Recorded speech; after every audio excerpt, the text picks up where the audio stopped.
Ako po si Christian, ang operator ng Honjet XP600 DTF printer dito sa Dasma.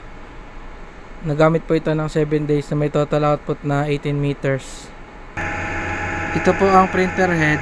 Ang huling palit po nito ay noong November 2023. Ito po ang cupping na may 95% good condition pa po.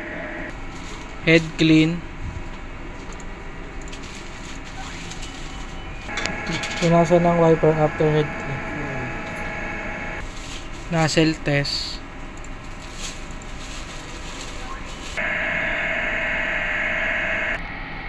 Ang ink system po namin ay nasa tamang level lang. Ang waste tank po ay nalinis kahapon. Ito po ang ABR.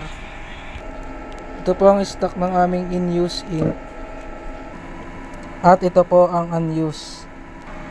Ito po ang DTF powder. At ito po ang aming DTF film. Ito po ang aming printer daily checklist.